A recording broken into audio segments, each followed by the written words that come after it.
저번 시간에 우리가 음,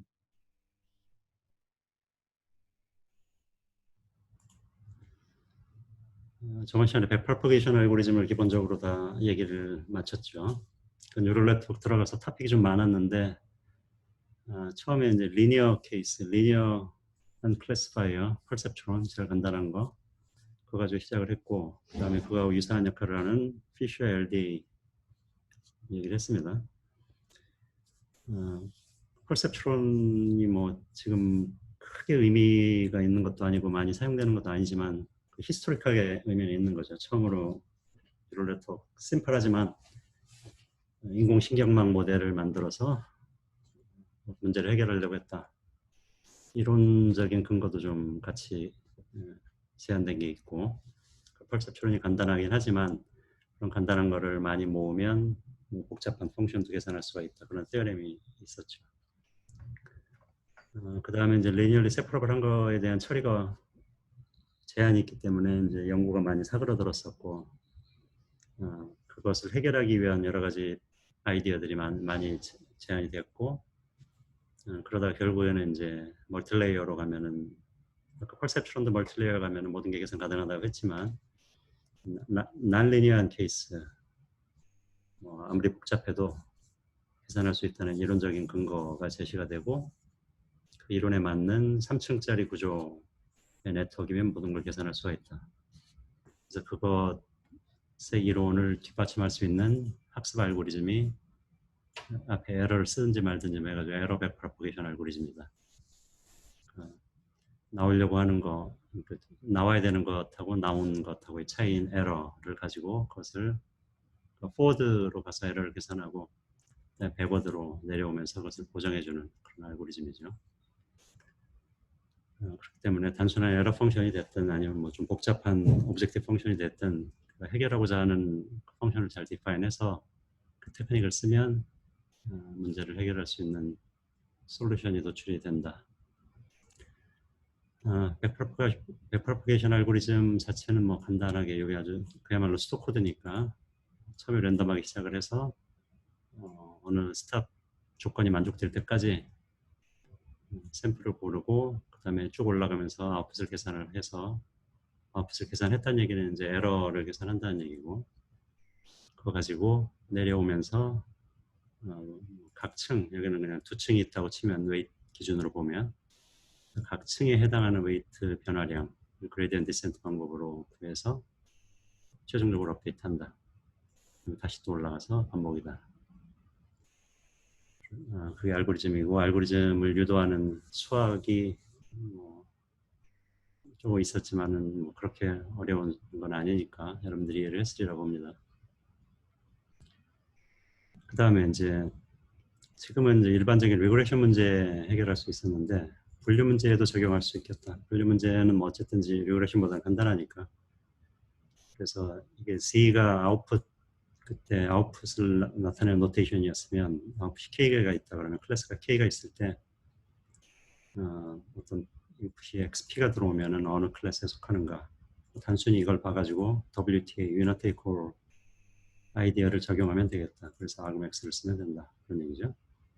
실제 학습도 분류 문제에서 학습할 때는 나와야 되는 클래스를 뭐 1에 가깝게 주고 나머지는 다 0에 가깝게 주면 그리고 백프로포게이션 알고리즘을 돌리면 찾아낼 수가 있다. 분류 문제에 쓸 수 있겠죠. 그러면 그 다음에 여기서부터 뒷부분은 이제 여러 가지의 이 기본적으로 에러 백프로포게이션 알고리즘 그레디언트 세트를 쓰는 데 있어서 좀 유용하게 잘 돌아갈 수 있게끔 해주는 아이디어들이 많이 있고 그것을 좀 정리해 놓은 거예요. 원래 이 내용들은 그 르쿤의 98년도 논문, 좀 오래된 논문이 있는데 거기에서 요약된 그것들이 주로기 때문에 조금 오래되긴 했지만 이론적인 내용이기 때문에 여전히 유효하고 그 다음에 최근에 조금 거기에다 가미된 개념 같은 걸 내가 조금 추가를 했습니다. 첫 번째 wait initialize 말 써있듯이 wait 초기화죠. 파라미터는 wait니까 어쨌든지 간에 그것을 초기화할 때 어떤 휴리스틱을 써서 해라. 제한된 휴리스틱이 여기 나와 있는 이런 것들입니다. 보통 그 각 레이어 이건 JI고 이건 KJ니까 그 3층 구조일 때 밑에 단 윗단이 되는 거죠. 그래서 각각 이런 식으로 해주면 인풋 개수, 그 노드의 개수분의 그건 반비례하고 그다음에 이제 인풋의 값에 역시 반비례하게끔 이니셜라이즈 해주면 되겠다. 그 다음에 위층 구조도 마찬가지로 같은 내용이죠. x만 밑에는 원래 인풋이었는데 이제 파이라는 그 두 번째 층에서 계산되는 그 액티베이션 펑션을 거쳐서 나온 값을 가지고 하는 거니까 여기 써있듯이 이것의 아이디어는 가급적이면 액티베이션 펑션을 이제 이게 네트 인풋에 해당하는 그 계산을 할 때 그것이 이제 액티베이션 펑션으로 들어가면 거기에서 리니어 여기 써있던 말 그대로 리니어 포션이니까 좀 리니어 영역에서 좀 놓여 있게 해라. 시그모이드 같은 경우 리니어에 가까운 게 있고 뭐 탄젠 H, 탄 H 펑션 같은 경우도 리니어 리전이 있죠. 거기 있으면 그레디언트가 어느 정도 사이즈가 되니까 웨이트 변화량이 있을 테니까 거기에 놓도록 하자라는 게 기본 아이디어예요.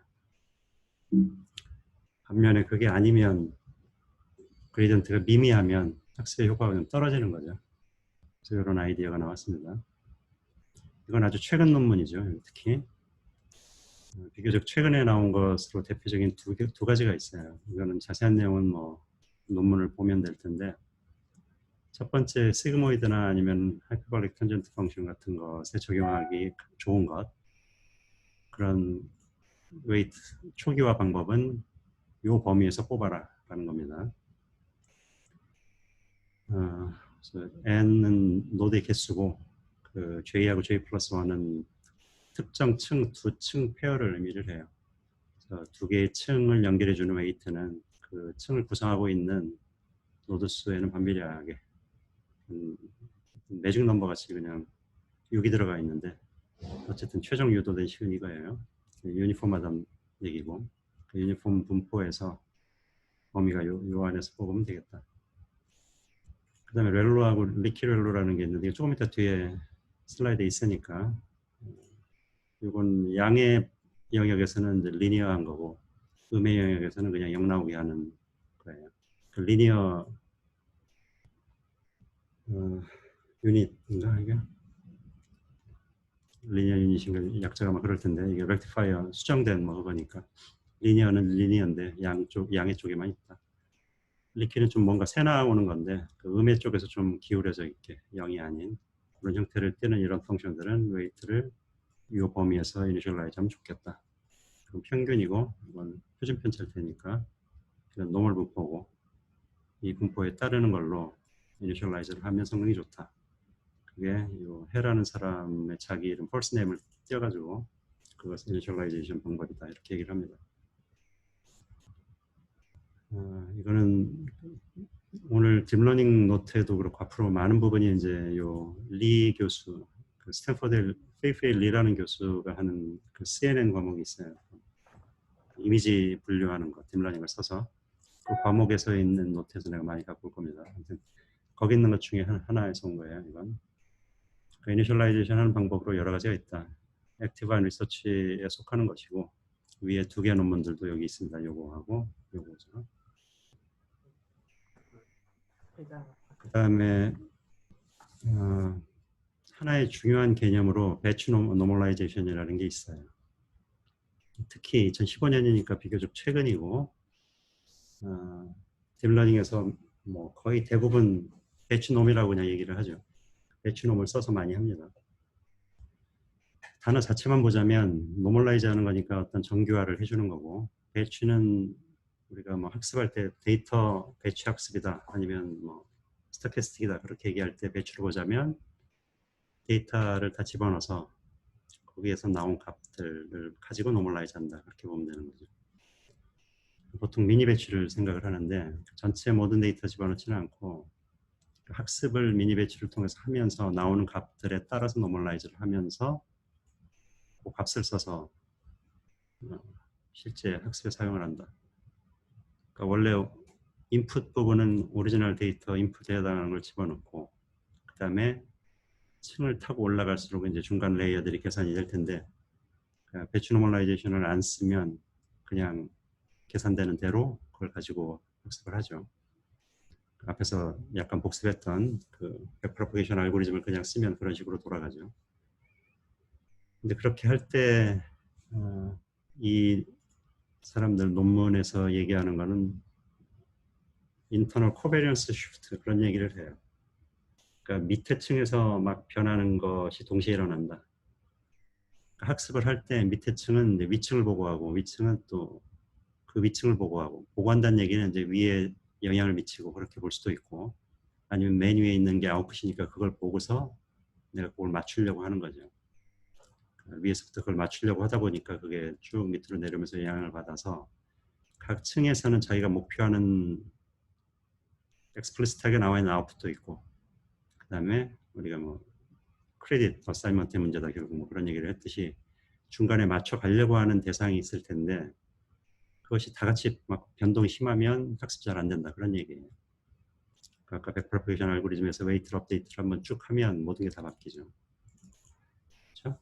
위에서 그 그레디언트를 구하고 그레디언트 디센트를 통해서 한 번에 쭉 업데이트를 각 모든 층에 있는 걸 업데이트를 하기 때문에 내가 이것을 계산할 때는 현재 상황을 보고서 계산을 해놨는데 웨이트가 다 바뀌게 되니까 나중에 또 그게 잘 안 맞는 경우가 생길 수 있다.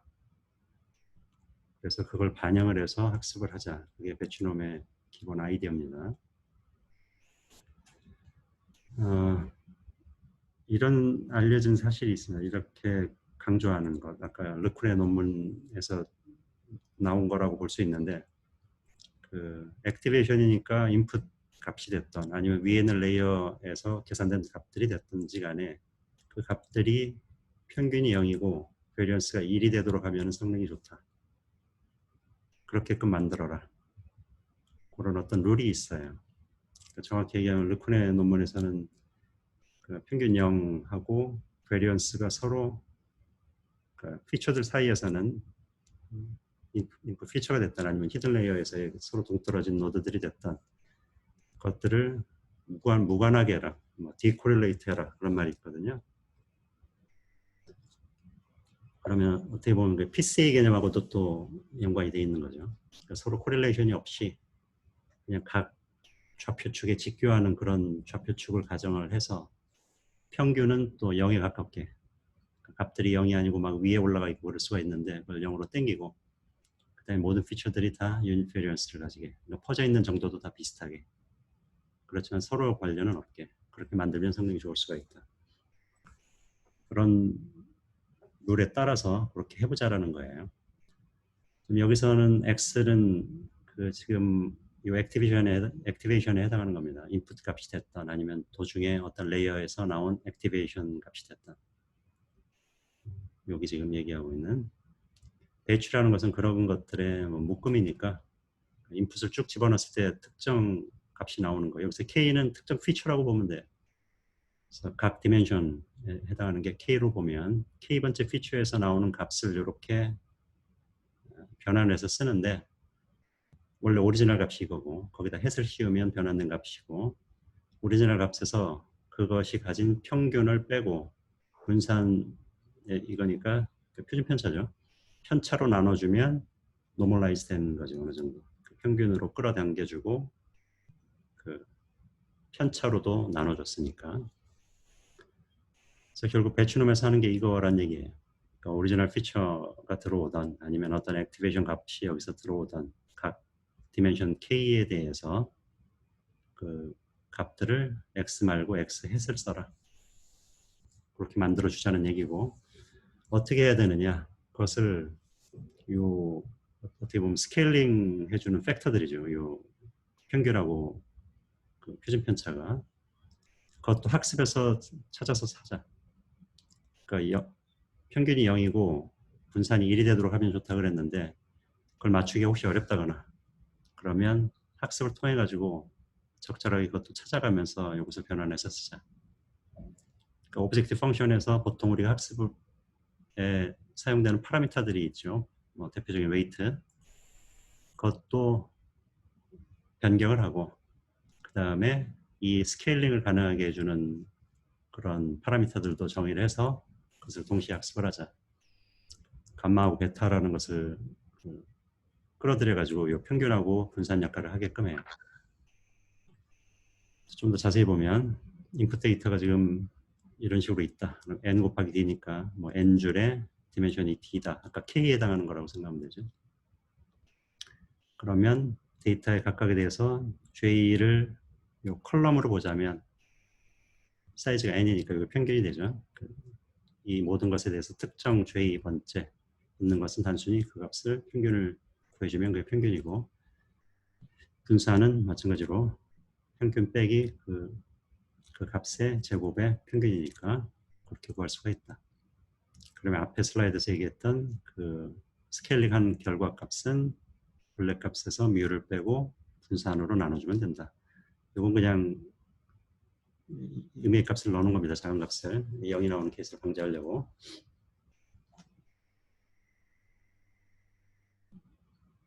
그래서 스케일링을 하는데 결국 우리가 원하는 건 이걸 만드는 건데, 이 값을 나오게끔 해주는 감마하고 베타를 학습을 통해서 하자, 그런 얘기예요. 보면 감마는 그 표준 편차고 베타가 지금 평균인 것을 알 수가 있습니다. 그러니까 x가 이렇게 우리가 구하고 싶은 건데,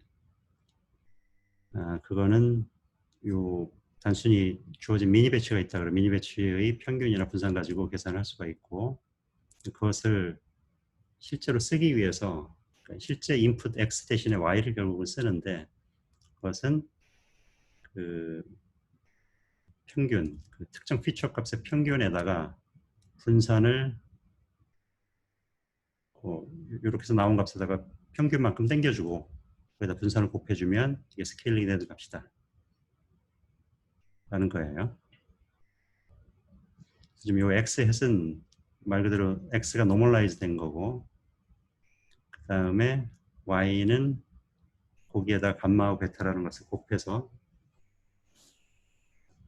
그 x의 햇에다가 스케일링을 하고 뭐 약간 움직이고 그렇게 해준 것이 돼요. 여기까지 보자면.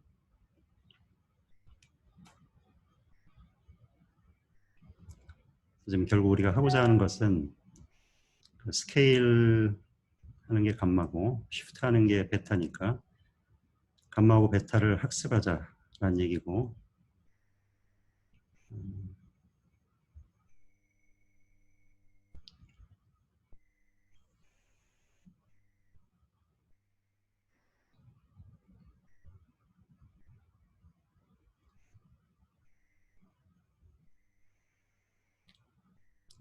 요 얘기는 실제 원래 오리지널 값이 리커버가 된다. 요거를 구해서 쓰면. 그러니까 우리가 근사치를 쓰려고 지금 하는데 원래 근사치가 이렇게 디파인이 돼 있으면 거기에다가 분산을 곱해주고 그 다음에 이거만큼 더해주면 이게 지금 없어진다고 볼 수가 있죠. 그렇죠? 그래서 요게 리커버가 된다. 지금 그 얘기입니다. 요거는. 그래서 결국 이 뮤하고 시그마 우리가 쓰는데 학습할 때 미니 배치를 통해 가지고 뮤하고 시그마를 가지고 사용을 하면 된다 그 얘기고, 실제 코드 알고리즘을 보면 이렇게 돼 있어요. 요거를 보면 되니까 요걸 설명하겠습니다. 그 인풋으로 들어오는 게 네트워크이고, 네트워크를 구성하고 있는 게 우리가 알고 있는 파라미터, 웨이트에 해당하는 파라미터들이 있고, 그 다음에 액티베이션이라고 들어오는 게 이제 인풋이 됐던 아니면 액티베이션이 됐던 그 인풋에 해당하는 겁니다. 여기서 이 파라미터는 웨이트뿐만이 아니라 지금 요 감마하고 베타도 포함된 걸로 해석을 해야 될 거예요. 여기 지금 그 말은 없는데, 아무튼 파라미터하고 인풋이 있다. 그러면 그걸 통해서 이거를 수행하고 나면은 만들어지는 게 배치 노멀라이즈를 가미를 한 네트워크 N이 나오게 된다. 그 다음에 그걸 인퍼런스를 위한 용도로 쓸 것이다. 그런 얘기예요. 학습도 끝나서 테스트 데이터 여기다 집어넣으면 아웃풋이 나오게끔 한다.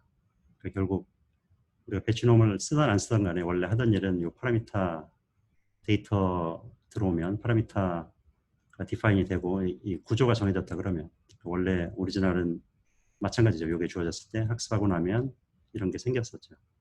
지금 여기 추가되는 거는 아까 그 원래 오리지널 데이터는 X였는데 그것을 움직여 가지고 사용하는 그런 스케일링 팩터, 그다음에 슈팅 팩터, 그거까지 학습을 하는 게 여기 포함되었다라는 얘기입니다. 그래서 보면 크게 두 부분으로 나눠져 있어요. 요 앞에 이 부분하고 뒤에 이 부분, 포문장이 두 개가 있죠. 첫 번째는 그 여기 써 있듯이 배치 노멀라이즈 가미한 학습을 하는 것. 그래서 이건 모든 피처에 대해서 반복적으로 하는 것이 y를 디파인한다. y는 bn을 받아들인다. 지금 이게 있는데 요거는 사실 알고리즘 1은 내가 넣지 않았는데 알고리즘 1은 바로 앞에 요 식이에요. 그래서 우리가 앞에서 요 계산했던 그 뮤하고 시그마를 구해서 그거 가지고 여기다 집어넣어서 요거 구하고 그다음에 여기다 집어넣어서 y를 만든 그것이 돼요.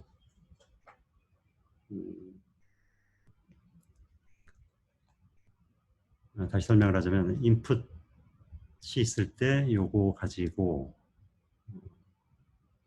변환한 x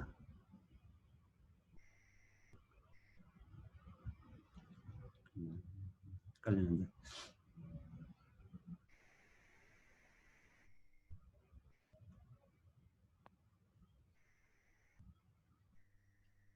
요 문장은 이제 이게 뭔지는 모르지만 bn이라는 거 배추놈의 결과를 받아서 y로 만들겠다는 얘기니까 지금 요거를 하겠다는 얘기입니다. 그러니까 요 알고리즘 1 안에서는 요것을 요 식을 따라가면서 계산을 해주는 부분이 있어요. 물론 그걸 하려면 이제 감마하고 베타도 있어야죠. 그래서 그게 나왔다고 치고 그 다음에 그리고 나서는 이제 원래 오리지널 인풋이 x였는데 이제는 y를 써서 한다. 지금 y 받아들인 거 가지고 실행을 한다. 지금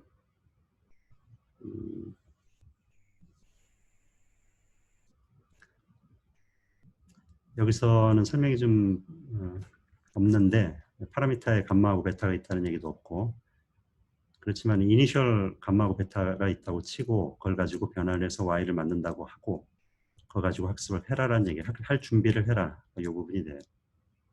그러니까 원래 오리지널 데이터로부터 새로운 데이터로 학습 준비를 하는 부분이 이 첫 번째 포문장이 하는 겁니다. 두 번째 포문장 사이에서는 실제 학습을 하는 거죠.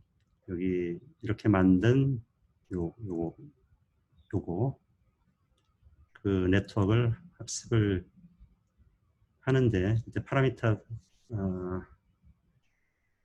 데이터하고 각 애트리뷰트에 붙어 있는 감마하고 베타 지금 여기는 웨이트만 있다고 가정을 하는 거네. 여기 지금 여기서는 웨이트만 있고 감마하고 베타는 여기서 온다고 가정을 하고 그래서 여기서 학습을 하라는 얘기는 네트워크 학습을 시키면서 웨이트도 물론 찾아내지만 이 감마하고 베타도 찾아내는 과정이에요.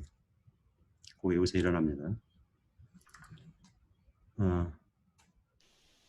로스 펑션은 우리가 흔히 얘기하는 그 에러 펑션으로 쓸 수가 있을 테고 그걸 가장 적게 해주는 파라미터, 세이타하고 감마, 베타를 찾게 되죠. 여기서. 그러면 그게 여기의 마지막 상태가 될 것이고 그것을 그냥 여기다 넣으란 얘기는 지금 배추놈을 써서 학습한 네트워크를 학습이 끝났으면 인퍼런스에 사용해라. 그래서 이 뒤에 부분은 이제 인퍼런스를 하는 방법이죠. 보면 지금 여기 말로 써 있는 부분이 요게 평균이고 요게 분산이죠. 여기 써 있는 것은 미니 배치를 여러 번 프로세스를 해가지고 그것의 평균하고 분산을 구해라라는 얘기가 돼요. 그러니까 여기서는 한 번 특정 트레이닝 데이터가 있다 그러면 그거에 기반해서 정해졌을 텐데 물론 그렇게 정해진 뮤하고 시그마를 써도 되고, 아니면 좀 더 확실하게 하기 위해서 여러 개의 미니 배치를 써서 그것에 이제 평균을 보는 거죠. 이 평균하고 분산의 expectation이니까 그것의 평균이 돼요. 그래서 그것이 각각 대문자 2하고 VAR이면 그거를 여기다 집어넣어서 써라라는 얘기입니다. 밑에 Y에 해당하는 것은 실제 아까 식하고 마찬가지인데, 요 감마에다가 X 햇 붙인 거니까 요 부분이 들어갔죠. 뮤하고 시그마가 들어갔는데, 그 대신에 이제는 요 2하고 VAR이 들어가요. 좀 더 믿을 만한 그 값을 넣어서 스케일링 하는 거죠.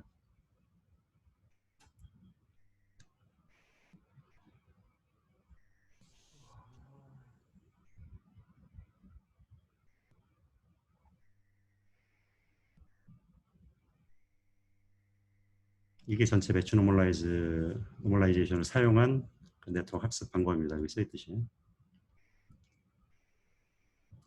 여기서 잠깐 끊고 혹시 질문 있으면 해보세요. 이해 안 가는 부분.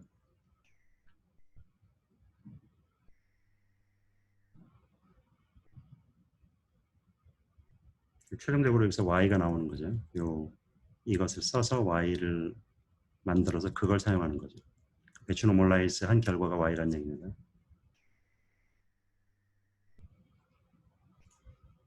혹시 질문?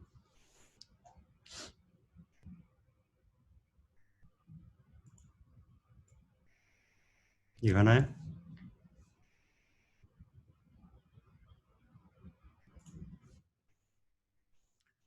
오케이. 그러면 배치 노멀라이즈 하는 부분을 지금 이 색깔로 추가한 게 보통 우리가 만든 네트워크 이런 식으로 돼 있다 그러면 배치 노멀라이즈를 보통 이렇게 집어넣는다라는 얘기입니다.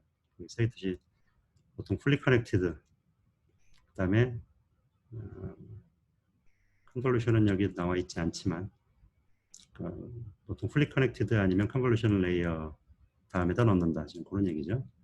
여기 풀리 커넥티드가 있으면 그 다음에다 배치놈 레이어 하나 넣고 여기도 마찬가지고 뭐 그런 식으로 한다. 그다음에 요건 액티베이션 펑션이죠. 그러니까 보통은 이게 없었으면 여기서 직접 액티베이션 펑션을 적용해서 뭔가 나오게 되죠. 그 사이에 여기 들어가게 됩니다.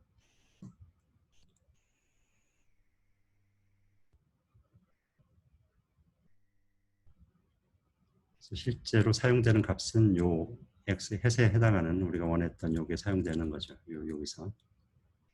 그래서 원래 이것의 모티베이션이었던 서로 그 층이 다 같이 변하고 그 값들이 어떻게 나오는가에 따라서 성능이 많이 떨어질 수가 있다. 그게 어느 정도 노멀라이즈가 되니까 각각의 디멘션에서 나오는 평균하고 분산을 고려해서 노멀라이즈 한 거니까 그 성능이 원래 우리가 만들려고 하는 그 아이디어란 케이스 평균이 0 근처고 베리언스가 1 그렇게끔 작동하게끔 해주는 그 아이디어에 갖다 맞추는 결과가 된다.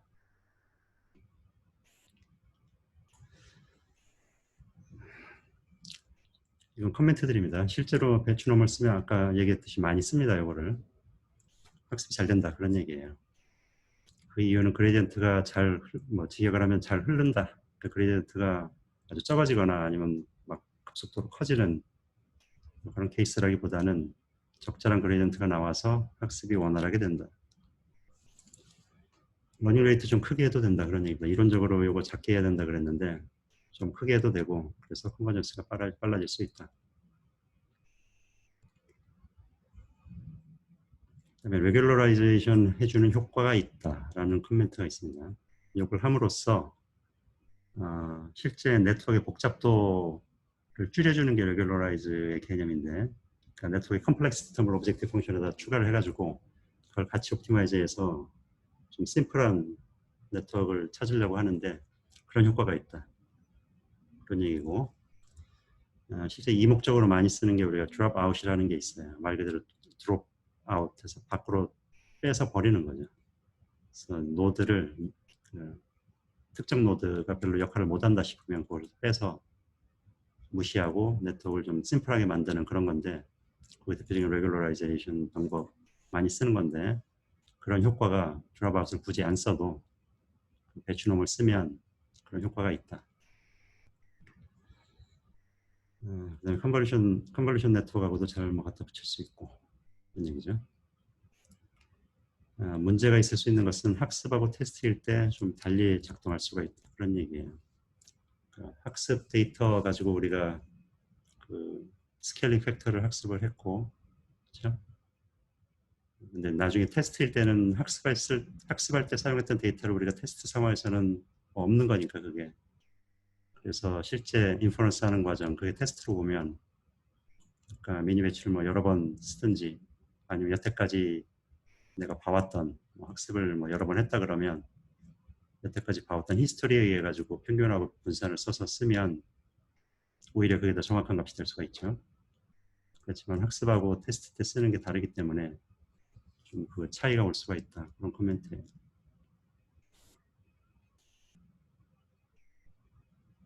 배치 노멀라이저는 여러 번 얘기했듯이 여러분들이 실제 구현을 하게 되면은 많이 사용을 하니까 다음 숙제 할 때 적용을 해보도록. 그 다음에 또 하나의 아이디어는 모멘텀이라는 게 있습니다. 모멘텀은 뭐 단어 뜻은 가속도나 어떤 뭐 추력 그런 거죠. 뭘 하는데 어떤 방향으로 갈 때 탄력을 받는다 그러죠. 그러니까 탄력 받아가지고 가는 거고. 그러니까 그레디언트 디센트 관점에서는 러프하게 그 개념적으로 얘기하자면 탄력 받아서 밑으로 내려가는데 누가 뭐 등을 떠밀어 가지고 좀 더 빨리 내려가게 한다거나 그런 걸 우리가 모멘텀이라고 생각할 수가 있어요. 아까 여기 뭐 러닝 레이트가 커져 가지고 컴퍼지 빨리 한다 그런 것도 탄력을 받아 가지고 러닝 레이트가 커지는 뭐 그렇게 이해를 할 수도 있겠지만 여기 실제로 그 웨이트를 바꾸는 웨이트의 변화량에다가 모멘텀에 해당하는 걸 추가를 해서 더 얹어서 가서 더 빨리 가게끔 해주는 거죠. 그래서 단순히 수식만 보자면 요겁니다. 요거. 이거 원래 그냥 보통 일반적인 식이고 JI가 됐건 KJ가 됐건 아랫단이 됐든 윗단이 됐든 웨이트 다음 단계에서 웨이트는 현재 거에다가 요 그레디언트에 해당하는 거 더해주는 게 우리가 항상 얘기하는 그레디언트 디센트인데 여태까지 봐왔던 건 요거에 해당하는 거죠. 미분해가지고 마이너스에 러닝 레이트 붙이는 거고 이거를 뭐 크게 하네 작게 하네 그런 얘기가 러닝 레이트 바꾸는 거고 아니면 이거를 어댑티브 러닝 레이트를 쓰는 방법들 많이 나와 있습니다. 밑에 여기 지금 하나 나와 있지만 아무튼 그런 거에다가 추가적으로 텀을 하나 더 붙인 게 요거 모멘텀이에요. 이걸 들여다보면 델타의 WJI니까 이거랑 똑같이 생겼고 단지 이것만 다르죠. 그러니까 현재 타임 t일 때 보는데 그 전의 시각 거를 고려하는 게 모멘텀의 기본 아이디어입니다. 아까 등 떠민다는 개념이 아까도 이쪽 방향으로 가고 있었으면 그쪽으로 더 하는 거고 방향이 지금 내려가려고 하는 방향하고 좀 다른 방향이다. 그러면 좀 상쇄가 되는 거고 그런 거죠. 실제로 이것도 마찬가지로 뭐 배추놈하고 마찬가지로 모멘텀도 쓰면 안 쓴 거 대비 학습이 잘 되는 걸 많이 볼 수가 있어요. 뭐 절대적인 건 아니고 휴리스틱하게 많은 사람들이 쓰는 숫자에 대한 겁니다. 러닝 레이트 보통 이 정도 주고 모멘텀 컨스턴트라 그래요. 모멘텀 컨스턴트 여기 알파에 해당하는 걸 저 정도로 준다. 그 다음에 이 정도인데 원래 오리지널 노트에서는 이 정도인데 내가 추가한 것도 아니에요. 뭐 이거 말로 그냥 논문에서 긁어온 것에 불과하고 별 내용 없고 여러분들이 이해하고 싶으면 논문을 실제 찾아보도록 요거. 현재 제일 많이 쓰고 있는 알고리즘 중에 하나로서 아담이라는 게 있어요. 어댑티브 모먼트스라 그래서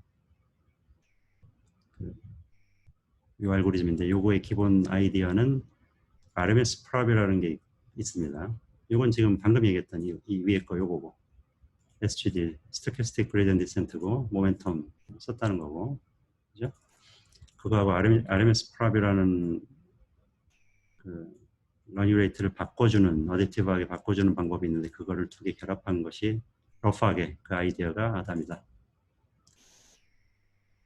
여기서는 이제 모멘트라는 것을 디파인 하는데 첫 번째 first order니 second order니 그렇게 얘기를 해요. 퍼스트 오더는 그 위에서 얘기했던 모멘텀 텀으로 생각하면 되고, 세컨드 오더 두 번째로 고려하는 모멘트를 부가적으로 두어서 두 개를 결합하는 방식으로 합니다. 그냥 알고리즘 자체만 내가 집어넣는데, 아까도 얘기했듯이 여러분들이 정확히 이해하고 싶으면 논문을 보도록. 아담 알고리즘은 쓰여있긴 이렇게 쓰여있어요. 그냥 기계적으로 한번 훑고 넘어가겠습니다. 인풋에 해당하는 게 여기 required이고, 스텝 사이즈 엡슬론, 보통 뭐 디폴트 값 이런 정도로 준다 라는 거고, 디케이 텀이 있는데 뭐 갈수록 줄어드는 건데 엑스포넨셜하게 줄어든다. 그래서 엑스포넨셜 디케이 레이트, 그 줄어드는 이율을 조정하는 그 파라미터가 있는데, 이거 다 하이퍼 파라미터들이죠. 그 로 1하고 로 2가 있다. 보통 이렇게 준다라는 얘기고, 다 0.9 근처라는 얘기입니다. 그래서 로 1하고 로 2가 각각 아까 그 퍼스트니 세컨드니 그런 모멘트 두 개를 쓴다고 할 때 각각 해당하는 것이에요. 여기 로 1하고 로 2가 있죠. 그 다음에 델타라는 게 있어서 뭐 스테빌라이즈용으로 쓰는 것이다. 작은 값을 가진 상수다. 그래서 굉장히 작은 값을 준다. 그런 게 있고, 파라미터는 세타로 표시하고, first, second moment variable로서 s를 이렇게 표현한다. 요 굵게 써는 것은 요거에 벡터 형태로 나타나는 것이기 때문입니다. 뭐 세타도 마찬가지지만 다 0으로 주고 초기화를 하는 거고, 그 다음에 반복해서 이걸 수행을 하는데 미니 배치 사이즈 M의 미니 배치를 써서 요거를 반복을 한다. 첫 번째 우리가 흔히 하는 그레디언트 계산하는 거, 요거만 쓰는 게 오리지널 그냥 스탠다드 알고리즘이죠. 그레디언트 센터에. 그래서 요거 써서 이거에 마이너스 그레디언트만큼 웨이트를 바꿔주는 식으로 가는 게 우리가 해왔던 그레디언트 센터죠. 요거 그렇죠? 여기에다 마이너스 뭐 엡슬론 한다 그러면 요거였는데, 이제는 모멘트라는 거 S하고 R이라는 걸 써가지고 그것의 가중치를 또 조정을 해가면서 요 그레디언트가 두 번째로 들어간 걸 알 수가 있으니까 그 S하고 R도 계속 업데이트를 하는데, 업데이트하는 레이스를 조절해 주는 게 로 1이고, 그 다음에 그레디언트 계산된 것을 조절해 주는 게 그거에 상보되는 1 빼기 로 1이 두 개의 모멘트에서 각각 모멘트에서는 그 현재 모멘트에다가 그레디언트를 섞는데 그 비율을 로 가지고 적용을 하고, 그 다음에 R에서는 로 2 가지고 그것을 섞는 비율을 조정을 한다. 세컨 오더로 간 것은 이 그레디언트 보면은 그레디언트를 요 곱한 거죠. 제곱을 한 거죠. 이건 엘리먼트 와이즈 곱한 거니까. 그래서 퍼스트 오더, 세컨 오더 그레디언트를 세컨 오더까지 보는 거예요. 실제 그레디언트 그 디센트 알고리즘에서 우리가 그 퍼스트 오더 한 번 미분한 텀만 보는데 세컨 오더를 보는 알고리즘이 많이 있습니다. 그래서 원래 이 학습하는 러닝 레이트 관련된 거, 요 부분, 이것에 관련된 거는 사실 따로 한 토픽을 떼서 봐야 돼요. 다 이해를 하려면은.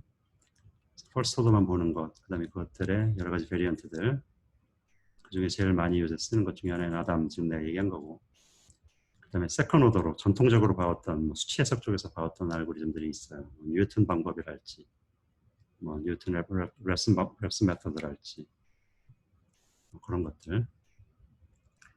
그래서 여러 가지 방법들이 있는데 수학적인 의미가 다 있고, 그레디언트가 어떻게 그 미니멈 값을 향해서 그레디언트가 방향성을 띠고 좁혀가는지, 그런 것에 대한 차이가 다 조금씩 다른 것들이에요. 뭐 그다 커버 준비가 안 돼가지고 커버하지는 않겠고, 스탠다드 알고리즘, 그 다음에 뭐 모멘텀 쓰는 거, 그 다음에 최근 알고리즘 이런 것들이 있다 정도. 여러분들이 구현하는 데 있어서는 뭐 이름만 알고 그것의 러프한 개념을 알면 여러 가지 툴에서 불러서 쓸 수가 있으니까 간단하게 소개를 한 거예요. 그 다음에 트릭은 여기서 얘기하듯이 이런 성질을 가진 것을 쓰면 좋을 수가 있다. 컨버지가 좀 빨라질 수 있다. 그런 겁니다. 보면은 음수 부분에 집어넣으면 양수 부분에 넣은 것에 음수가 붙는 거니까 0을 기준으로 대칭되는 거죠. 하이퍼볼릭 탄젠트 펑션 이게 사실 그건데 그게 요 성질을 띠죠. 시그모이드는 다 양수 쪽에만 있는데 하이퍼볼릭 탄젠트 펑션이면 밑으로 확장이 되는 효과가 있으면서 이게 만족이 돼요. 그렇게 되면 아무래도 그 리니어 비슷하게 보이는 포션이 좀 길어지니까 컨버지할 소지가 더 크겠죠. 그래서 이런 걸 쓰는 게 좋을 수가 있다. 그런 얘기입니다. 그 다음에 아까 뒤에 나온다고 얘기했던 여러 가지 액티베이션 펑션들이에요. 방금 내가 얘기했던 게 요거고 우리가 예전에 아주 스탠다드로 쓰는 거, 뭐 지금도 그렇지만 시그모이드가 이것이고 좀 아까 앞에 슬라이드 전에 말로 얘기했듯이 시그모이드는 이 형태를 띠면서 양의 부분만 있는 거죠. 근데 하이퍼볼릭 탄젠트 펑션은 tan h라고 하는 그래서 이것을 늘려가지고 마이너스 1에서 1까지 이렇게 늘어나서 리니어한 부분이 좀 길어나는 그런 차이가 있는 거죠. 이 조건이 만족되면서. 그 다음에 아까 말로 얘기했던 렐로라는 게 현재 여기 써있듯이 뭐 디폴트, 현재 디폴트로 좋다 뭐 그런 얘기죠. 그래서 아까 말로 내가 얘기했듯이 양의 부분에서는 리니어로 올라가고 음의 부분에서는 그냥 0에 붙어 있다 그런 얘기였죠. 이게 얼핏 봐서는 앞에 우리가 멀티레이어 시작할 때 얘기했던 UFAT에 잘 맞지 않다 그렇게 생각할 수가 있죠. 그렇죠? 이거 바운드 안 되고 계속 쭉 올라가니까. 그렇지만 요새 딥러닝에서 이거 많이 쓴다. 배치되는 내용이지만 그러니까 옛날에 그런 티어렘을 애누리를 가지고 해석을 해야 됩니다. 더 이상 거기 달라붙어가지고 이거 못 쓰지 않냐 그러면 안 되고 이런 게 뭐 좋은 초이스라 좋은 선택이라 그랬으니까 이거 쓰면 오히려 이런 것들보다 훨씬 더 좋을 수가 있다. 이거 차이는 그레디언트 구하면 이거는 이 부분은 그냥 리니어하게 막 커지죠. 이 리니어면 1인 거죠 그레디언트가 사실. 이건 해봤자 그레디언트는 시그모이드 같은 경우는 이거 값에 디펜던트 하니까 이거 곱하기 1 빼기 이거가 되니까 그거보다 작은 값이 나오게 되죠.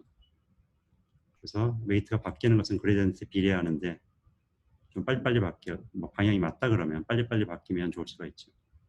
특히 딥 네트워크에서는 밑으로 내려갈수록 그레디언트가 위에서 그 계산된 에러에 그 비례하는 거기에 반영된 그레디언트가 밑으로 내려갈수록 좀 영향력을 놓칠 수가 있는데 이렇게 하게 되면은 그 문제도 좀 해결할 수가 있다.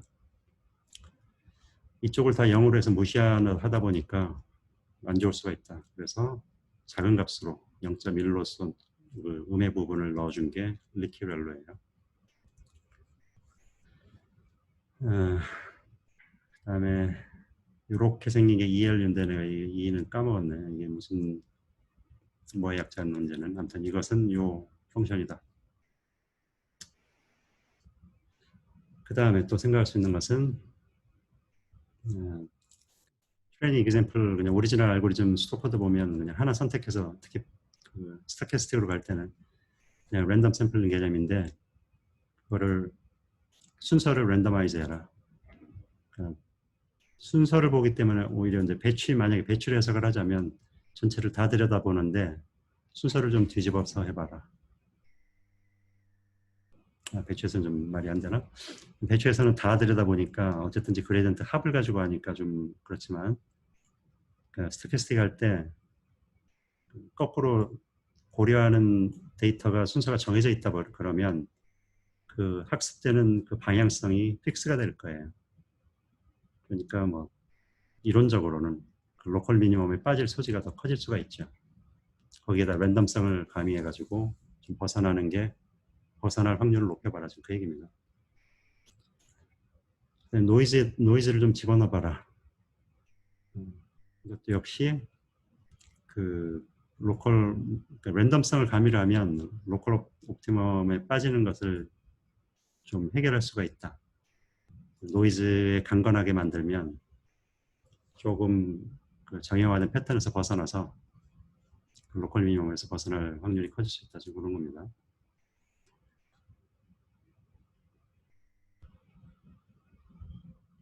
이건 아까 클래시피케이션 얘기할 때 했던 내용이고 그 다음에 이것도 아까 내가 지나가는 말로 얘기했던 레귤러라이즈의 일반적인 개념입니다. 여태까지 우리가 얘기했던 건 요거고 에러를 미니마이즈 하기 위해서 오브젝트 펑션을 요걸 가지고 썼는데 거기에다가 컴플렉시티, 복잡도를 가미를 해서 두 개를 합친 것을 미니마이즈하는 새로운 오브젝트 펑션을 고려를 해라. 복잡도는 뭐 제일 쉽게 생각할 수 있는 건 뭐 이런 거 생각할 수가 있다. 모든 네트워크에 들어가 있는 모든 웨이트의 합이죠. 그 얘기는 결국 네트워크가 얼마나 복잡한가를 보여주는 척도로 해석할 수가 있으니까 둘을 가중치를 조절해주는 파라미터 넣고 그래서 저걸 써서 하기도 한다. 그다음에 이거는 한마디로 그 인코딩에 대한 문제인데 예전에 많이 사람들이 했던 연구 주제 중에 하나예요. 그러니까 오리지널 아까 배추놈도 오리지널 넣는 것을 변환을 해서 노멀라이즈해서 넣는 건데 여기서 이제 인코딩이 노멀라이즈하는 개념보다는 예를 들어 실수값이 있다 그러면 그걸 뭐 정수 디스크리타이즈 하는 거 그런 것이 한 예예요 인코딩에. 그런 거 할 때 당연히 생각해야 되는 것은 그 원래 유사도 그 데이터 사이에 유사 관련성이 있었으면 그거 잃으면 안 된다. 그러니까 원래 비슷했던 애들은 인코딩이 바뀌어도 나중에 레프레젠테이션이 바뀌어도 그 성질이 유지돼야 된다. 상식적으로 맞는 얘기죠. 반대고 원래 가깝지 않았던 거 가깝게 만들어도 안 되고.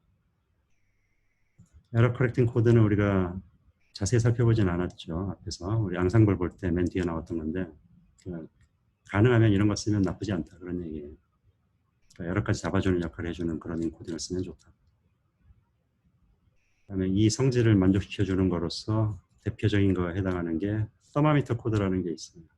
서마미터는 온도계죠. 온도계 코드로서 우리가 보통 바이너리 레프레젠테이션하고 좀 다릅니다. 그러니까 온도계가 밑에서 온도가 올라갈수록 쭉 올라가듯이 바이너리는 0, 1이 막 숫자 커진다 그래서 쭉 올라가는 개념이 아니라 앞에 것에 하이오더 빛이 막 변화가 생기고 뭐 그렇게 바뀌는 게 가능하지만 이거는 앞에부터 차면 그것이 계속 쭉 차면서 올라간다. 그런 성질이 있어요.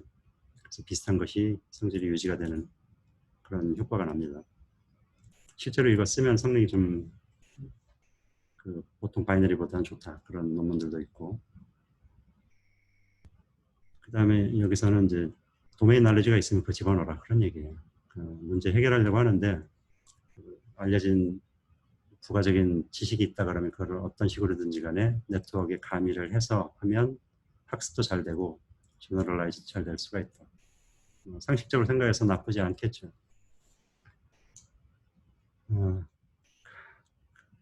그런 의미로서 이거 옛날에 힌튼이 제안했던 방법일 텐데 아마 힌트 노드라는 것을 집어넣어라 뭐 그런 거예요. 예를 들어 지금 우리가 음성 인식을 하는 분류기를 만든다.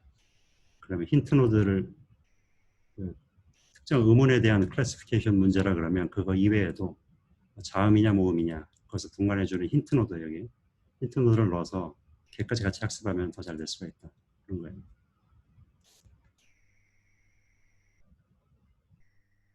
아까 레귤러라이제이션 얘기했던 거랑 겹치는 내용이니까 넘어가도록 하고 그다음에 에러 펑션 이것도 일반적인 얘기입니다. 대부분은 우리가 썼던 것은 분류 문제이기 때문에 분류 잘할 수 있는 그런 오분류 에러를 미니마이즈하는 쪽으로 가면 되는데 다른 조건으로 집어넣어도 된다 그런 거죠. 그래서 분포 자체를 봐서 나와야 되는 PT고 나온 게 C였 우리가 앞에 썼던 그 같은 노테이션 쓰면 이것의 차가 사실 에러였는데 그것을 이런 분수 형태로 나타내서 전체 분포를 보고 최대한 같아지도록 찾아주는 걸로 바꿀 수도 있다. 이것도 아까 위너테이크홀 얘기할 때 암묵적으로 얘기한 건데 뭐 위너테이크홀은 가장 커지는 걸로 가긴 하지만 이런 식으로 써도 된다. 우리가 특정 클래시피케이션 할 때 특정 클래스의 확률로 보고 싶다. 그러면 어떤 식으로든 간에 분수 형태로 표현하면 되겠죠. 그냥 아웃풋만 보는 게 아니라 전체 중에 특정 그 아웃풋, 전체 중에 K번째 아웃풋, 여기 네트 인풋입니다. 그 C가 아니라 그냥 네트 인풋 전체로 봐서 전체 중에 내 포션이 얼마나 큰가를 봐서 그걸로 아웃풋을 주면 그게 확률의 역할을 한다. 리니어하게 보든지 아니면 엑스포넨셜하게 보든지 그 확률로 해석하고 싶을 때 이렇게 쓰는 게 일반적인 테크닉이죠. 저런 걸 쓸 수가 있다 하는 거예요. 대충 여러 가지 이슈들 얘기를 간략하게 했습니다. 아까 앞에서도 얘기했듯이 좀 자세히 뭐 복습하거나 좀 자세히 들여다보고 싶으면 개별 논문을 보고, 그다음에 전체적인 오버뷰는 르콘의 98년도에 Efficient Backprop인가 제목이 Efficient Backprop, 백프로포게이션을 효율적으로 하는 그런 논문이 있어요. 거기 잘 나와 있으니까 여러분이 한번 참조해 보도록. 뉴럴네트워크의 마지막 다른 주제들, 이게 전통적인 거예요. 요새 딥러닝에 관련된 건 별반 아니고 전통적으로 인공신경망, 이 다른 분야에서 쓰였던 우리가 커버하지 않았던 토픽들. 첫 번째로 컨스트럭티브니 제너레이티브니 하는 말이 있습니다. 그러니까 만들어가는 거죠, 둘 다. 만들어내는 거, 건설해 나가는 거. 딥뉴럴 네트워크하고 별로 관련 없는 얘기라고 했는데 이건 지금 관련이 돼 있기도 해요. 그러니까 딥러닝에서도 이 주제 가지고 많이 합니다. 네트워크 아키텍처 서치라 그래가지고 최적의 네트워크 구조를 찾아내는 학습이에요, 한마디로. 옛날부터 했습니다. 그래서 실제 우리가 여태까지 얘기한 거는 내가 여러 번 얘기했듯이 웨이트 파라미터 튜닝하는 게 다였는데 구조까지 찾아내는 거. 근데 웨이트 튜닝하려면 구조가 있다는 가정하에 돌아가는 거니까. 그러니까 어떤 휴리스틱이든지 간에 해결하려고 하는 데이터의 디펜던트한 휴리스틱에 의해서 그 네트워크 구조를 잡고 그것을 학습하는 식으로 하는 게 스탠다드인데, 그게 비효율적일 수 있으니까 실제로 최적의 구조를 찾아내는 그런 시도가 많이 돼 있습니다. 여전히 하고 있고, 그 다음에 옵티마이제이션 문제를 푸는데 ANN이 쓰이기도 했어요. 대표적인 게 호필드 네트워크라는 게 있고, 그것의 학습 방법인 헤비언 러닝이라는 게 있습니다. 이것도 역시 실제 사람 구조에서 아이디어를 잡아서 한 거예요. 실제 신경세포가 서로 fully connected 돼 있고 서로 영향을 미친다. 영향을 미친다는 개념은 같이 영어로 excite 되고 같이 inhibit 되고 같이 fire 되려고 막 액티베이션이 활발해지거나 아니면 같이 사그라들거나, 그런 개념이 헵이라는 사람이 제안을 한 것이고, 그래서 헤비언 러닝이라고 얘기를 해요. 퍼필 네트워크는 모든 풀리 커넥티드 네트워크를 생각을 하면 되고 인풋 아웃풋 구분 없이, 우리가 여태까지 앞에서 얘기했던 건 레이어 와이즈 풀리 커넥티드죠. 그러니까 인풋 싱글 레이어다 그러면 인풋에서 모든 아웃풋으로 다 연결된 것을 가정을 했는데, 그거는 굳이 인풋 아웃풋 제약 없이 예를 들어 2차원 어레이로 생각할 수도 있고, 모든 뉴런이 다 서로 다 연결되어 있는 게 호필 네트워크예요. 그것을 학습 방법은 헤비언으로 써서 거기 다 붙어 있는 인접 뉴런들의 그 상태를 보고서 그것에 맞춰가는 식으로 해요. 그것을 쓰면 옵티마이제이션 문제를 풀 수가 있습니다. 예를 들어 TSP, 트래블링 세일즈맨 프로블럼 같은 것을 이걸로 쓰려고 시도한 게 있어요. 결과는 별반 그냥 그래요. 여러 가지 NP 문제를 해결하려고 하는 어프락시메이션 알고리즘의 일종으로 봐도 되고, 그것들하고 비교하는 것 정도로 봐도 돼요. 여기서 좋은 건 TSP가 됐건 아니면 뭐가 됐든지 간에 해결하고자 하는 어려운 문제를 이 네트워크로 구성만 해놓고 그냥 러닝을 지가 돌도록 해놓으면 가만히 있으면 이게 나중에 이론적으로 이게 컨버지 한다는 게 있습니다.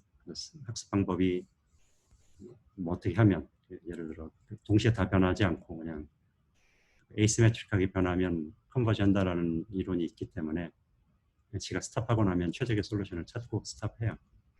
그런 면에서 좋긴 합니다. 또 많이 쓰였던 것은 어서스 메모리 역할을 한다. 컨텐츠를 저장하는 그런 용도의 메모리. 이것도 역시 학습 끝나면은 수렴을 하고 나면 어떤 내용을 띄게 돼요. 그래서 예를 들어 숫자, 엠니스 데이터 같이 0에서 9까지 숫자를 저장하고 싶으면 메모리 만들고 싶다.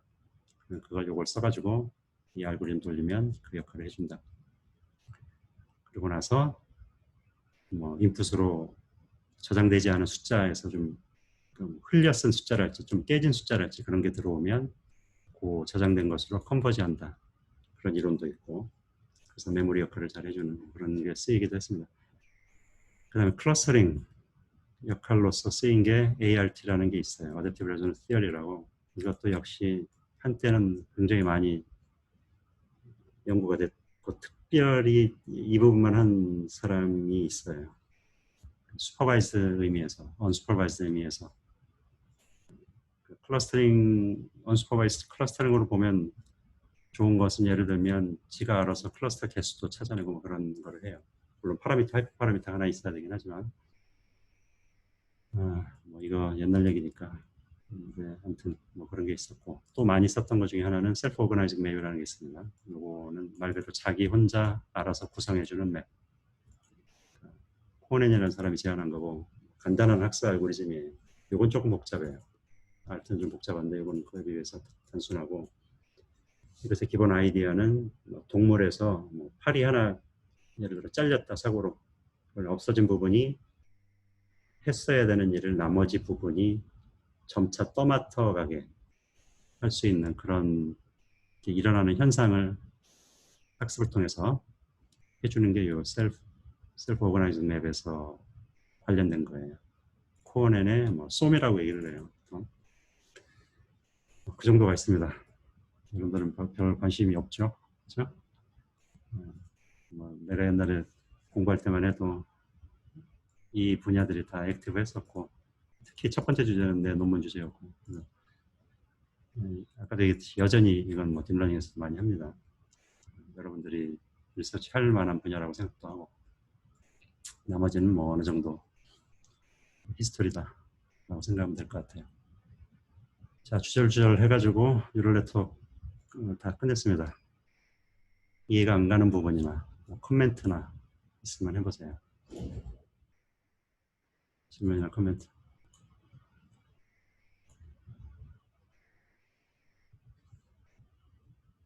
없나요?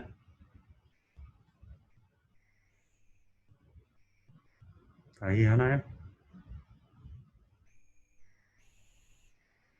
반응이 없어. 자, 뭐 항상 하는 얘기듯이 복습해보고 모르면 언제든 얘기하도록. 자, 다음 주제로 가겠습니다.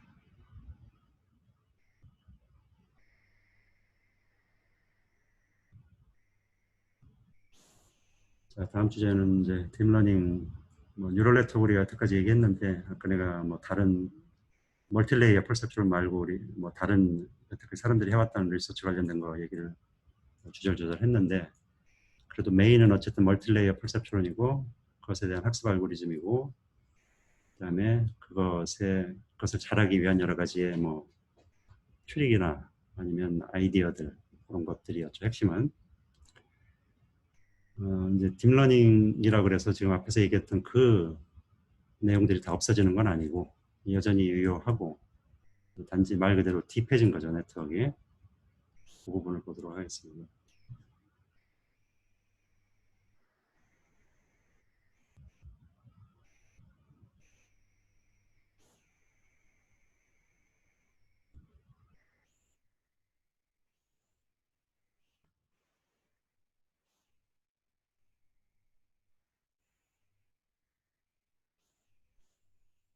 자, 딥러닝의 뭐 정의는 따로 딱 뭐 클리어하게 딱 이거는 딥이고 이거는 뭐 그렇지 않고 그런 거는 사실 없죠. 그 개념이 딥이니까 깊다는 얘기고, 보통 뭐가 깊으냐는 네트워크가 깊다. 네트워크의 하이트, 뭐 그래프나 트리의 개념으로 보자면 하이트가 크다, 데프트가 깊다, 그렇게 생각하면 되죠. 그 멀티레이어 퍼셉션은 뭐그 사이벤코의 유팻 그 티어리에서 보듯이 3층이면 다 된다. 아주 극단적으로 3층이면 다 된다. 히든 레이어 하나면 다 된다 그랬는데 왜 이게 필요하냐. 뭐 그렇게 생각할 수도 있고, 그건 배치되는 말이죠. 뭐 그렇다 그랬는데 여기서는 뭐 4층, 5층 그 정도가 아니라 뭐 수십 층, 수백 층을 얘기하는 시대니까 그걸 왜 우리가 살펴보게 되었는지. 그러니까 이론적으로는 3층이면 다 되지만 실제로 해보면 잘 안 되는 경우가 있다. 뭐 그러니까 깊게 가려고 하는 거죠. 그렇죠? 그 3층은 아무래도 너무 좀 작은 경우가 있다. 뭐 10층이나 20층이면 뭐 모르겠는데. 그래서 정확한 데피니션은 없지만 깊은 구조 생각해 보는 게 딥러닝입니다. 순서는 요 순서대로 볼 거고, 알고리즘에서 보자면 여기 이렇게 내가 써놓은 요 4개 정도에다가 아마 추가가 될지 모르겠어요. 내가 시간이 되면 가급적이면 이 중에 이제 타피를 몇 개 더 추가하려고 합니다. 어쨌든 할 수 있는 만큼 해보는 걸로 하고. 자, 딥러닝의 모티베이션, 왜 자꾸 깊게 생각하게 되는가. 그러니까 이론적으로 깊이 뭐 인풋을 뺐다거나 그럴 때 깊이 2로 볼 수가 있죠. 그 2층 구조면 다 된다 그랬는데 왜 그냥 깊이 보냐. 실제 해보면 별로 충분하지 않더라. 잘 안 되더라. 그래서 2층 가지고 하려면 잘 안 되고 뭐 하다 보니까 뭐 노드도 많이 넣어야 되고 그런 경우가 많이 생기더라. 개념적인 모티베이션. 사람의 실제 뇌 구조를 봐도 딥하게 돼 있다라는 얘기입니다. 하이어라키컬하게 돼 있다. 그 계층 구조를 띠고 있더라. 그래서 사람이 실제 이미지를 이해하는 데 있어서 뭐 보자마자 그냥 한 덩어리로 이해하는 거라기보다는 맨 밑단에서 시작해서 좀 복잡해지는 순서대로 하더라. 그러니까 픽셀 레벨에서 보고, 그다음에 엣지 선으로 보고, 그다음에 오브젝트의 한 부분으로 보고, 그리고 나서 이제 오브젝트를 이해하는 그런 식으로 가더라 실제.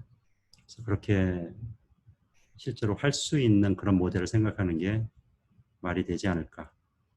텍스트도 마찬가지. 그냥 전체를 한 번에 보는 게 아니라 문장 전체를 한 번에 보는 게 아니라 그것을 구성하고 있는 제일 말단위, 캐릭터 단위로부터 봐서 그다음에 단위, 그다음에 뭐 구원, 절 뭐 그런 거로 봐서 전체 문장을 이해하는 쪽으로 가더라. 실제 인식을 하는 사람이 인식을 하는 과정도 깊어 보인다는 얘기죠. 아까 앞에서도 하이라키컬하게 돼 있다. 사람들이 실제 어떤 개념을 이해할 때도 그것을 하이라키컬하게 구성하고 이해하는 식으로 하더라. 그래서 간단한 개념, 그리고 또 간단한 개념부터 이해를 하고 그다음에 점차 그것들을 합해가지고 어려운 거로 가더라. 그리고 실제 뭐 엔지니어들도 우리가 어떤 문제 해결할 때 복잡한 거 한 번에 쭉 끝내지는 않죠.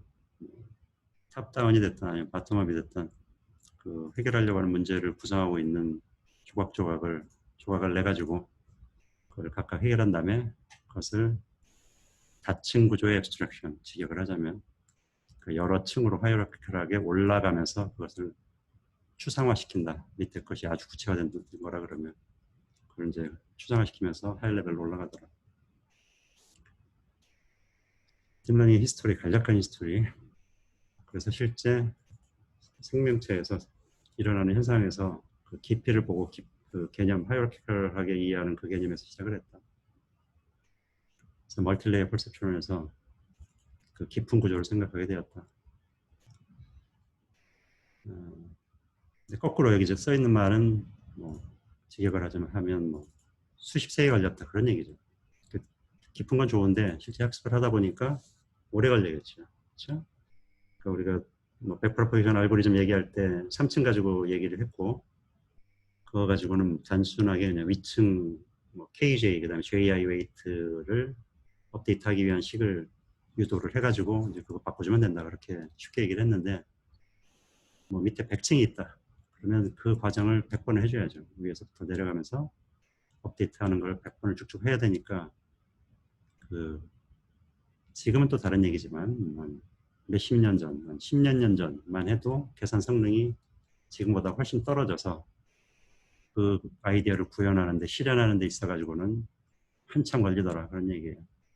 거꾸로 지금은 이제 어느 정도 계산 성능도 되고 그래서 이제 해볼 만하다 그런 얘기고 지금 여기 데이터 얘기는 없지만 그 멀티레이어로 가서 아주 딥해지니까 파라미터 수는 굉장히 커지죠. 그래서 파라미터 수가 커진다는 얘기는 이제 학습을 하려면 데이터가 소량일 경우에는 좀 어려움이 있겠죠. 아무래도 단순한 네트워크일 때는 뭐 데이터 별로 안 되고 뭐 네트워크도 간단하니까 계산 파워가 별로 그래도 할만했는데 이제 깊어지고 파라미터 그에 따라서 굉장히 커지고 그러니까 이제는 계산 성능 좋아야 되고 또한 데이터도 그거에 못지않게 빅데이터 시대니까 데이터도 충분히 있어가지고 이제는 해볼 만하다. 그러니까 학습을 할 자료도 충분히 있고 그 다음에 그 리소스도 충분히 있기 때문에 이제는 딥러닝이 활성화되는 이유가 되는 겁니다. 메인 아이디어가.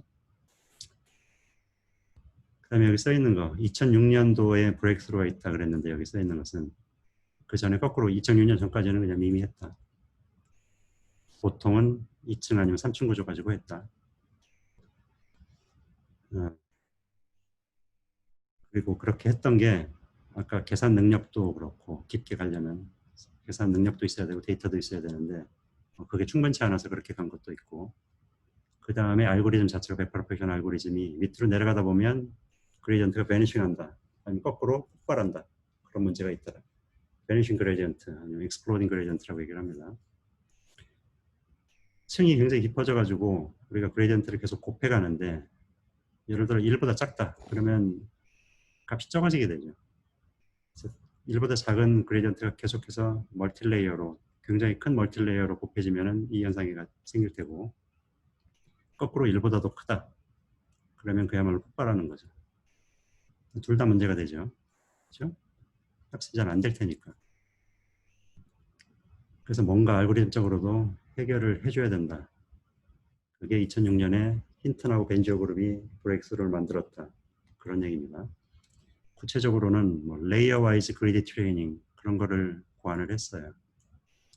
그래서 딥 빌리프 네트워크, 그래서 그 딥하게 네트워크를 만드는데 우리가 그 RBM이라고 하는 그 개별 요소들, 그 Restricted Boltzmann Machine이라고 합니다. 어려운 용어로. 그래서 RBM이라는 게 있고, 그것은 단순히 그냥 싱글 레이어로 생각하면 돼요. 인풋 아웃 두 구조. 그래서 그것을 학습하는 건 간단하니까 그런 레이어 와이즈, 그 층의 페어로서 학습을 한 다음에 그거를 착착 쌓기만 하면 학습이 되더라. 착착 쌓고, 그러니까 메인 학습은 그렇게 하고, 그거 쌓아놓은 딥한 네트워크는 이제 파인 튜닝 정도 좀 해주면 잘 되더라. 그게 브레이크스루였어요.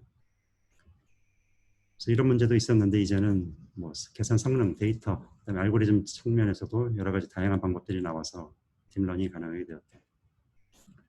우리가 SVM 살펴본 이유는 뭐 잘 됐기 때문이죠. 그 얘기예요. 뉴럴 네트워크는 그런 한계가 있었는데, 깊게 가는데 한계가 있었는데, SVM은 아까 우리가 저번 주제에서 자세히 살펴봤듯이 잘 되더라. 그래서 거기에 치중해서 90년대에는 SVM이 주종이었고, 2000년대 이후에 이제 딥러닝이 지금 많이 쓰고 있는 거죠. 지금 내가 설명한 게 어느 정도 중복되어 있습니다. 여기 뭐가 바뀌었냐, 왜 지금이냐, 앤드류 빔이라는 사람 페이지에서 내가 그냥 긁어온 거예요. 이 사람 메디컬 인포메틱스 쪽을 하는 사람인데, 아까 얘기했듯이 데이터 큰 거 조제한다. 이제 뭐 데이터 발생하는 게 너무 무지막지하게 커져서 문제지, 오히려 데이터 없어가지고 뭐 그런 문제보다는. 계산 능력 굉장히 빨라졌다. CPU 자체도 뭐 엄청나게 빨라지거니와 계속해서. 그다음에 이제는 이제 GPU 가지고 계산하니까 GPU 프로세싱 통해 가지고 아주 말 그대로 매시브한 패럴렐이 가능한 시대이다. 백프롭 프렌드, 말 그대로 백프로포게이션 하기에 적합한 여러 종류의 액티베이션 펑션이 나왔다. 아까 앞에 슬라이드에서 본 것들이죠. 렐로 같은 것들. 그다음에 아키텍처가 많이 형성이 되었다. 그러니까 심플하게 그냥 단순히 멀티레이어 퍼셉츄럴 구조를, 그런 것으로 구조가 깊게 갈 수도 물론 있고, 아까 목차에서 나왔던 뭐 CNN 구조, 그다음에 RNN은 물론 최근 아이디어 아니고 이것도 수십 년 된 아이디어지만, 멀티레이어에서 그 피드백 커넥션을 허용을 하면 RNN이라고 그랬죠. 뭐 그것의 아이디어를 기반한 뭐 LSTM이랄지 그런 것들, 그 새로 그 진보된 아키텍처, 그런 것들이 많이 나오게 돼서 이제 해볼 만하다. 그리고 또 여러분들이 그러니까 아까 얘기했듯이 구현하는 거 알고리즘 하나하나 다 이해해야 사실상 옛날엔 다 했었죠. 멜랩으로 짜든 C로 짜든. 이제는 플랫폼들이 잘 된 게 나와 있기 때문에 거기에 있는 뭐 API 같은 거 잘 알고 있으면, 좀 써본 경험이 있으면 쉽게 복잡한 네트워크 구성해서 쓸 수가 있다. 숙제에서 여러분들이 이미 맛을 봤듯, 텐서플로우 아직 본격적으로 해보진 않았나? 다음 숙제 텐서플로우나 파이토치, 텐서플로우 가지고 하는 거고, 마지막 숙제 파이토치 가지고 하겠지만은, 그런 소프트웨어 플랫폼들이 잘 나와 있는 게 있어서 오픈 소스라서 뭐 많은 사람이 계속해서 발전을 시키고 있기 때문에 하고자 하는 일을 거의 동일하게 해주는 코드도 물론 쉽게 발견할 수가 있고, 그 다음에 그런 제공된 플랫폼에다가 내가 쉽게 원하는 것을 구현할 수가 있다. 새로운 레귤러라이제이션 테크닉이 들어가서 옛날에 학습이 잘 안 되던 것들도 잘 된다. 아까 배추놈 얘기했죠. 배추노멀라이제이션. 그런 테크닉이 개발이 돼서 학습이 잘 어려웠던 것들이 딥해지면 근데 이제는 잘 되더라. 성능이 잘 나오더라. 로버스트 옵티마이저 아까 대표적인 아담 뭐 그냥 개념만 설명한 게 있었죠. 그런 학습 알고리즘 자체도 많은 사람들이 리서치를 해가지고 다 리서치 토픽들이죠. 많은 리서치를 통해 가지고 계속해서 나오고 있기 때문에 이제 딥러닝이 활성화됐다. 자, 아까 목차에서 CNN 첫 번째 알고리즘 CNN에 해당하는 것을 잠깐 보고 끝내도록 하겠습니다. CNN은 컨볼루셔널 뉴럴 네트워크의 약자고, 컨볼루션이라는 것은 컨볼루션 함수, 그것은 뭐 옛날부터 나왔던 함수예요. 그래서 그 딥뉴럴 네트워크, 네트워크는 네트워크인데 뉴럴 네트워크인데 그것이 계산하는 과정이 컨볼루션 형태로 계산되는 것이 CNN이에요. 왜 그걸 하는가? 뭐 당연히 얘기를 할 테고, 그래서 그게 어느 하려는 특정한 일, 우리가 해결하려고 하는 특정한 일에 잘 맞기 때문에 컨볼루션 펑션을 적용을 해서 네트워크를 구성을 하면 그게 CNN이 된다. 컨볼루션에 대한 정의가 여기 노트에서 가져온 건데 이걸 처음에 내가 뺐는데 내가 노트 다시 업데이트해서 올렸습니다. 별로 직접적으로 사용이 안 돼서 오히려 혼란만 줄 것 같아서 뺐었는데 뒤에 약간 이걸 알면 도움이 되는 부분이 한 부분 약간 나오는 게 있어서 내가 다시 넣었어요. 컨볼루션의 데피니션 이겁니다. f하고 g가 펑션들이면 컨볼루션은 요 스타로 표시하고 그것은 이렇게 표현이 된다. f는 u로서 마이너스 무한대에서 무한대로 가서 뭐 작은 쪽에서 큰 쪽으로 쭉 변하는 인덱스이고 들어가면서 g는 이 f하고 g 컨볼루션의 이 아규먼트는 x고 한쪽은 x 빼기 뮤로 가고 하나는 u로 가는 그 두 개의 곱으로 연결된 게 컨볼루션이다. 데피니션 이렇게 뭐 보기에는 간단합니다. 이것의 원래 의미는 타임 스케일을 봐서 여기 타임으로 보자면 타임에서 최근 거에 더 가중치, 이걸 가중치로 보고 이걸 어떤 함수를 보면 현재에서 좀 더 가까운 곳에 가중치를 더 가면서 어떤 펑션 값을 구하는 역할을 하는 게 컨볼루션이에요. 밑에 써 있는 것은 뭐 두 펑션의 오버랩이다. 두 개의 오버랩이라는 얘기. 오버랩의 개념은 여기는 u로 시작하고 여기서 x 빼기 u, u가 다시 같이 겹쳐서 쓰인다. 뭐 그렇게 이해를 하면 러프하게 이해를 하면 되고 여기서 g는 input, f는 커널이라고 얘기를 한다. 그래서 f를 커널, g를 input이라고 얘기를 하는데 그래서 input 쪽에서는 요 아규먼트에 해당하는 요게 시작되고 거기서 요 컨볼루션에 들어가 있는 아규먼트가 빠지는 식으로 돼 있어요. 근데 이걸 뒤집어도 됩니다. 우리가 뭐 플립한다 그래가지고 이걸 뒤집어서 인덱스를 바꿔서 생각해도 같은 결과를 내요.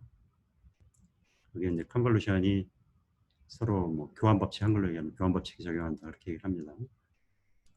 아무튼 컨볼루션 펑션의 데피니션 자체는 이렇게 되어 있습니다. f하고 g의 x는 이렇게 f하고 g의 곱으로 표현되고 벡터의 컨볼루션이다. 그러면 두 개의 벡터가 a하고 b가 인풋하고 커널이라고 용어를 주든 안 주든 간에 두 개의 벡터가 fg가 있어서 각각 a하고 b로 표현이 되면 그래서 컨볼루션은 c 벡터를 만들어내는데 그것은 이렇게 표현이 된다는 얘기입니다. 요즘 복잡하죠. a의 u고 b는 x 빼기 u 더하기 1. 아까 이거랑 유사해요. 하나는 u고 하나는 x 빼기 u니까. 그 다음에 그것의 리걸한 레인지가 이렇게 디파인이 된다. 복잡한데 예제를 하나 보는 게 제일 이해하기 편합니다. a하고 b가 두 개의 벡터 사이즈가 각각 n이라 그러면 디멘션이 똑같은 n이라 그러면 여기 n으로 나와 있으니까 컨볼루션을 구성을 하는 게 cx는 c of x인데 c의 1에 해당하는 것은 a1, b1이고 c2는 1, 2, 2, 1이고 3은 1, 3, 2, 2, 3, 1. 그 두 개가 서로 겹치면서 이렇게 교차되면서 그러니까 소용돌이 컨볼루션에 원래 단어의 뜻은 소용돌이 뭐 그런 거잖아요. 그 소용돌이 치듯이 이렇게 뒤 섞이는 거예요. 뒤 엉키는 거. CN은 이렇게 되고 일반식은 A는 1부터 N 쪽으로 커지고 B는 N부터 1까지 적어지고 사실 이거였으니까 사이즈는 CEn-1까지 n개짜리 2개가 들어가면 en-1개짜리가 하나 나오고 각각 엘리먼트는 이렇게 구성이 된다는 얘기입니다. 이제 예를 들어서 3짜리가 지금 이렇게 있으면 그 앞에 그 데피니션 그냥 집어넣으면 이렇게 되죠. 3x3이니까 이렇게 5개가 나오면서 11, 33이 있고 가운데 제일 긴 게 1, 3, 2, 3에 아까 있었던 거. 그래서 각각 값을 집어넣으면 이렇게 나오게 됩니다. 그런 거예요.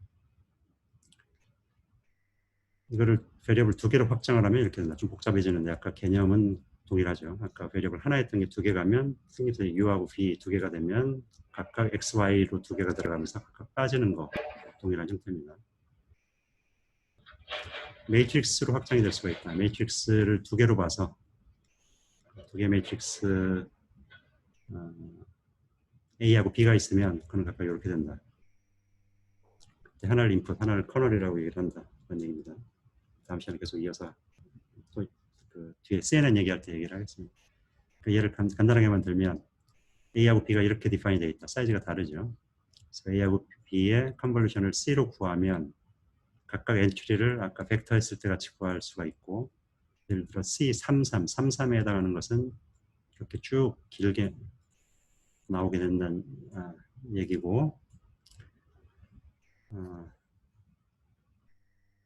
그리고 이때 이게 인풋, 이게 커널 그렇게 얘기를 하기도 하고 보통 커널 그다음에 이걸 뭐 이미지 그렇게 얘기를 합니다.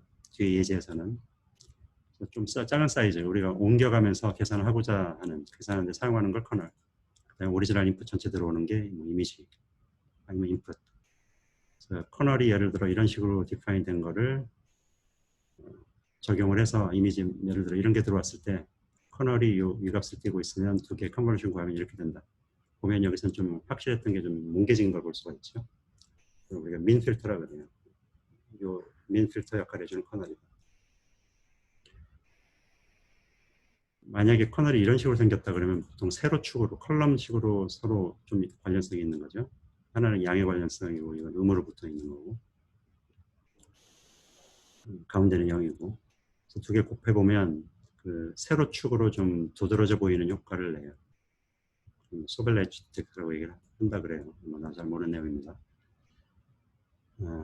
그래서 어떤 이미지 보통 처리할 때 쓰는 그런 필터 역할을 하는 걸 알 수가 있습니다. 이 예제에서는.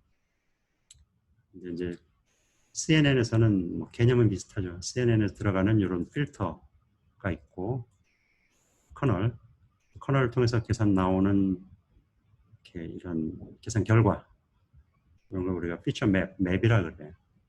그래서 인풋이 들어오면 거기다 커널을 적용해서 컨버전하고 그 다음에 새로 나온 데이터 가지고 뭐 그 다음 일을 또 하죠. 거기다 또 컨버전을 또 하든지 아니면 그거 가지고 뭐 플리 커넥트 네트워크를 만들어 가지고 뭐 분류를 한다든지 뭐 그런 일을 해요. 그 얘기는 다음 시간에 하겠고 다음 시간에 여기서부터 이 페이지부터 이어서 시작하겠습니다. 자, 혹시 질문이나 코멘트 있으면 해보세요.